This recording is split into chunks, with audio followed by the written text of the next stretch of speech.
Krishna. Welcome everyone. Thank you for tuning in to another Bhagavatam Bites. Yes. Okay, so we're going to continue our reading today, and it's still cold outside, so we're stuck indoors, as they say. Where are we at? Canto 4, Chapter 28, Text 42. Om Namo Bhagavate Vasudevaya. Om Namo Bhagavate Vasudevaya. Om Namo Bhagavate Vasudevaya. Text 42. King Malayadvaja could thus observe that the Supersoul was sitting by his side, and that he, as the individual soul, was sitting by the side of the Supersoul. Since both were together, there was no need for separate interests. Thus he ceased from such activities. Purport. In the advanced stage of devotional service, the devotee does not see anything separate between his own interests and those of the Supreme Personality of Godhead. Both interests become one. For the devotee does not act for a separate interest. Whatever he does in the interest of the Supreme Personality of Godhead. At that time, he sees everything in the Supreme Personality of Godhead, and the Supreme Personality of Godhead in everything. Having attained this stage of understanding, he sees no distinction between the spiritual and material worlds. In perfect vision, the material world becomes a spiritual world due to its being the external energy of the Supreme Lord. For the perfect devotee, the energy and the energetic are non-different. Thus, the so-called material world becomes spiritual. Sarvam Kavidam Brahma. Everything is intended for the service of the Supreme Lord, and the expert devotee can utilize any so-called material thing for the Lord's service. One cannot serve the Lord without being situated on the spiritual platform. Thus, if a so-called material thing is dovetailed in the service of the Lord, it is no longer to be considered material. This is how the pure devotee in his perfect vision sees from all angles.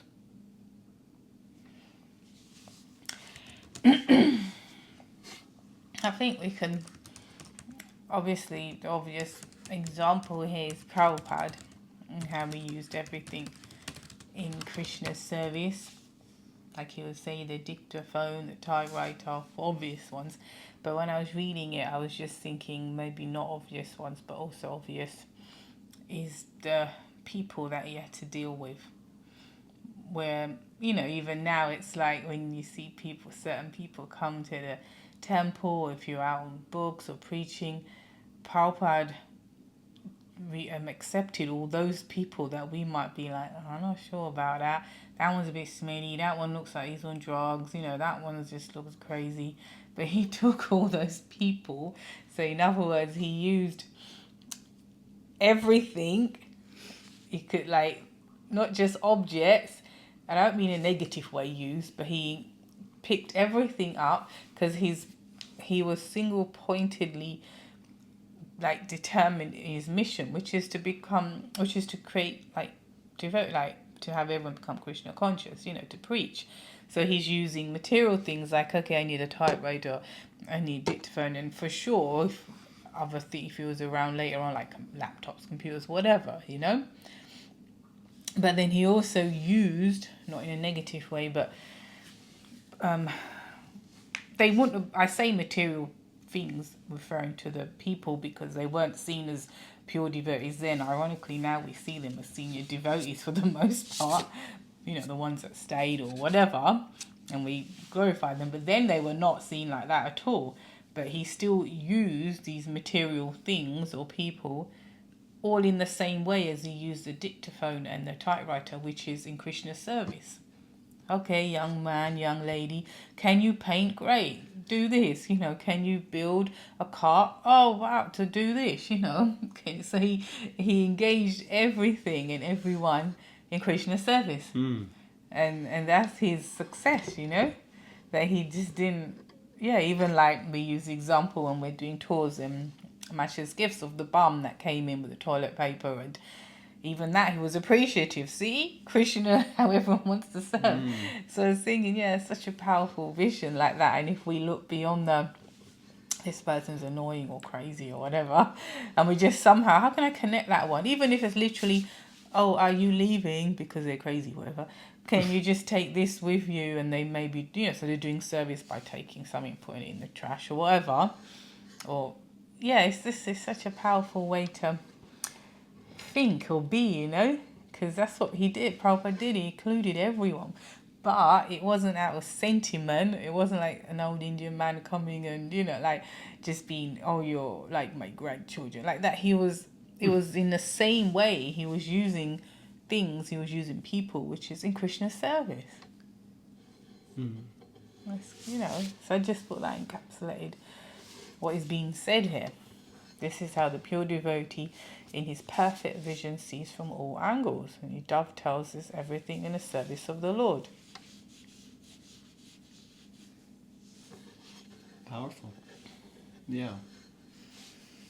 I guess one thing kind of came to mind was this idea of using people. Doesn't always sound so good, but... No, I said that. I don't mean it in the traditional sense of using. Like engaging. Or like engaging people. Okay. What?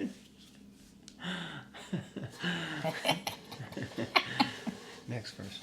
The daughter of King Vidarbha accepted her husband all in all as the supreme. She gave up all sensual enjoyment and in complete renunciation followed the principles of her husband, who was so advanced that she remained engaged in his service. So, lest we forget, the daughter of King Vidarbha was who? King Puranjan in his next birth. Purport. Figuratively, King Malayadwaja is the spiritual master, and his wife Vaidarbhi is the disciple. The disciple accepts the spiritual master as the Supreme Personality of Godhead. As stated by Vishwanath Chakravarti Thakur in Guru Vastakam, Saksha Dari Twaina, one directly accepts the Guru, the spiritual master, as the Supreme Personality of Godhead. One should accept the spiritual master not in the sense that the Mayavad philosophers do, but in the way recommended here. Since his spiritual master is the most confidential servant of the Lord, he should be treated exactly like the Supreme Personality of Godhead. The spiritual master should never be neglected or disobeyed, like an ordinary person. So this is, in one sense, it's a repetitive theme. It's a profound philosophical understanding, and it's something that should be very clearly accepted. At the same time, it's probably something that is heavily refuted in certain ways, and also may not necessarily be exactly so easy for us to take on, whereas we see our spiritual master as non-different from God, and that whatever he says or does or speaks is directly inspired or coming from the Supreme Personality of Godhead through him as that pure representative. Of course, that is a space to come to and become completely inspired by. But I was thinking how some people might read that and think, yeah, but the Guru is just a person, he's fallible, God is infallible, and so many things. But then we see personalities like Srila Prabhupada, Bhaktisiddhanta Saraswati Thakur, Bhaktivedanta Thakur. These personalities are considered perfect because they're trying to do what the previous verse said. They're trying to engage everything in the Lord's service and to dovetail all of their actions and activities. And to the point that you were saying, Bhaktivedanta Thakur was a Supreme Court justice, or rather he was a High Court magistrate for a whole district in West Bengal under the British Raj, and he utilized that skill or that ability in service of Krishna. So one might say, well, he was just like a kind of politician or a government man. But actually he was so much more than that, and one can't separate what he was doing, quote unquote, as a job compared to what he was doing by writing so many books, preaching so much, doing so, invigorating Sri Chaitanya Mahaprabhu's mission and movement, all of these things. And then we say, oh yeah, but he was just kind of like a karma kandi. He was just working a government job and enjoying, or something like that. So it's not like that. He was trying to do his job also in the mood of a devotee to the best of his ability as a service to Krishna. So things like that I think are really powerful. Yeah. Maybe not. Yeah. Next paragraph. If a woman is fortunate enough to be the wife of a pure devotee, she can serve her husband without any desire for sense gratification. If she remains engaged in the service of her exalted husband, she will automatically attain the spiritual perfections of her husband. If a disciple gets a bona fide spiritual master, simply by satisfying him, he can attain a similar opportunity to serve the Supreme Personality of Godhead. If only you get a qualified husband like that. We can all pray. I've got a qualified guru, so... Yeah, at least that.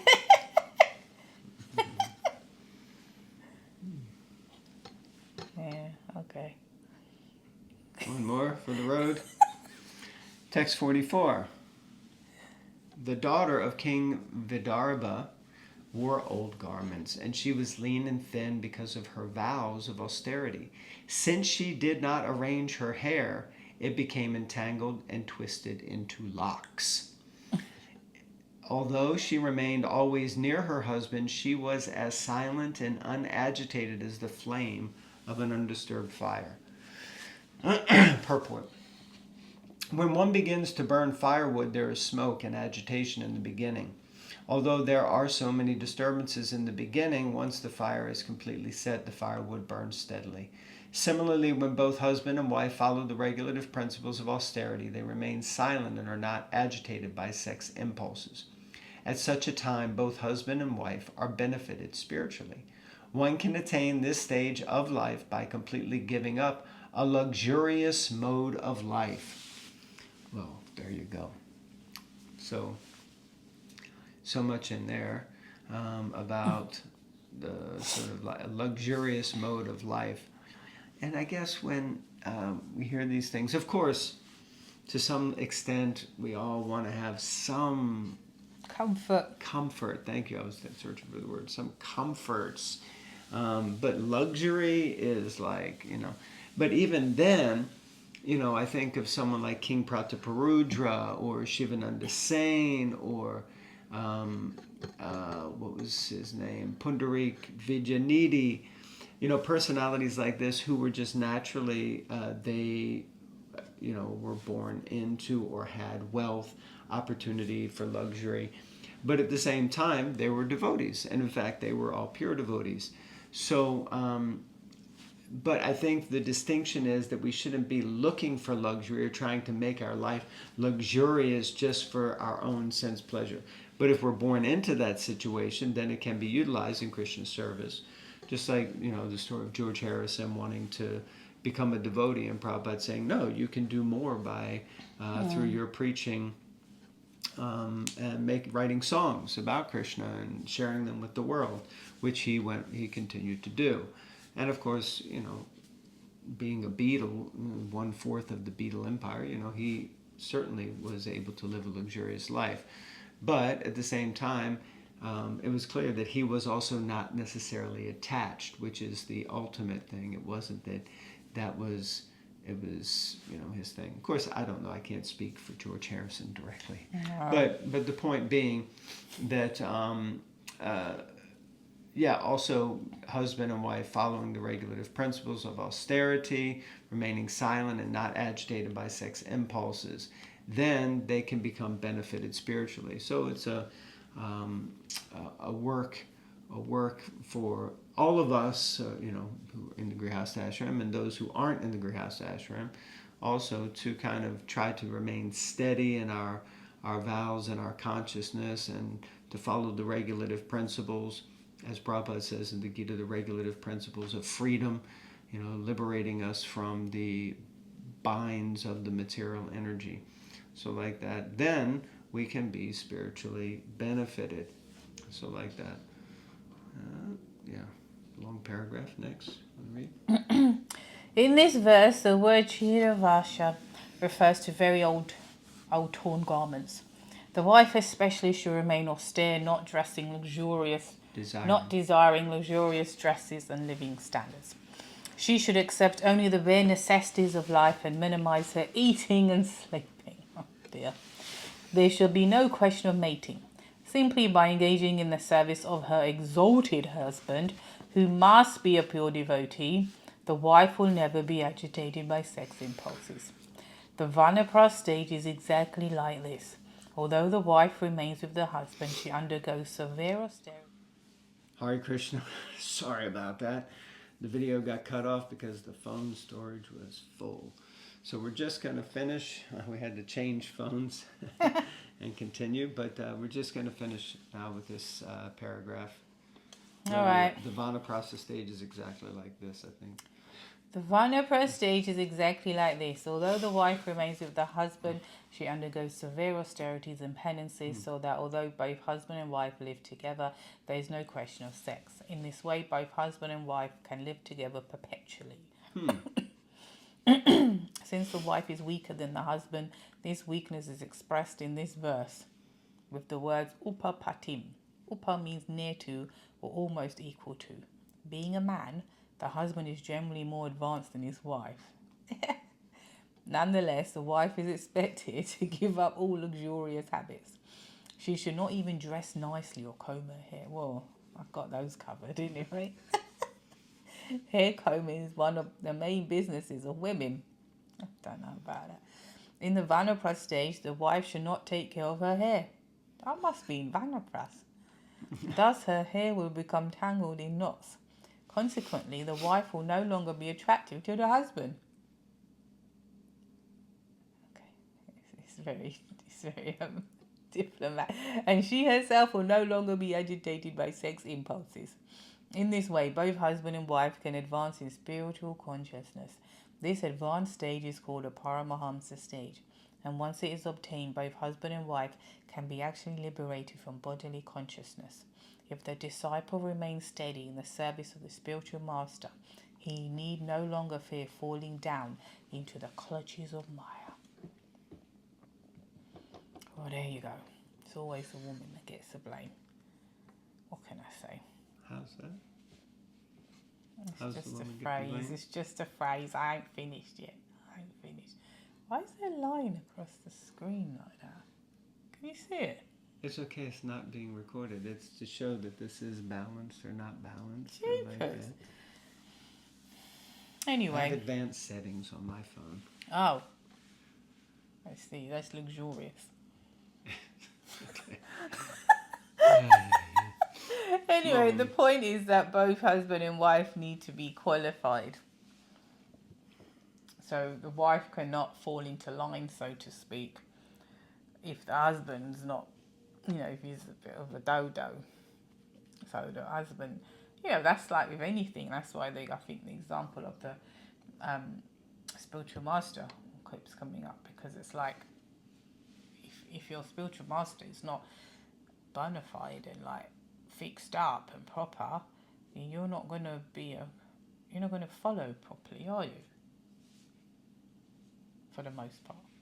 You're not going to be inspired. You're not going to be, or you'll just say, oh, my guru said it's all right. Oh yeah, this is how we do it, Things like that. So, in the same way, it's like, if someone's like, yeah, it's okay, we can live like this and we can do that, and you're like, okay, yeah, all right,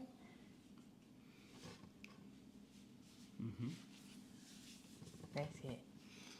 I think it's important to note that this is specific to the Vanaprastha stage. Prabhupada says that, but I feel like it could probably be taken out of context and be applied anywhere, anyhow, and someone could say, but it's not. This is, Prabhupada is specifically speaking, and he says, the Vanaprastha stage is exactly like this. which means that there are different stages. And it's not to say that those things don't necessarily apply in the Grihastha stage, but the application may be different. In fact, Prabhupada will speak differently in different places. He says that the wife keeps herself dressed very nicely and very attractively, but doesn't go out of the house, or when the husband isn't home, she doesn't do that. These kind of things are stated also. So it means that there's a time, place, and circumstance and an application to this. And it means that when one is trying, when one comes to the point where, okay, we're getting to the end of this life, we've done our Grihastha business, there's a point at which we need to now move into just being fully focused on going back to Godhead, preparing ourselves. Now, also the fact is that there may be devotees who have been doing that their whole lives, even through the whole Grihastha ashram, but not necessarily letting their hair go. And, because, Prabhupada is stating that here, but in other places, Prabhupada says first we have to dress, then address. So I'm sure that he doesn't want, like, hypothetically, a Vanaprastha couple looking so disheveled that they can't go like door to door, or go town to town, or go out and preach because people think they're like homeless bums. Might get you some money though. So I think there's an application that can also be understood here. Okay. Thank you all very much. Hare Krishna. Any Hare comments, Krishna. please put them below, and don't forget to Don't remember. don't if you remember, please like, Comment. subscribe. Share. Haribol.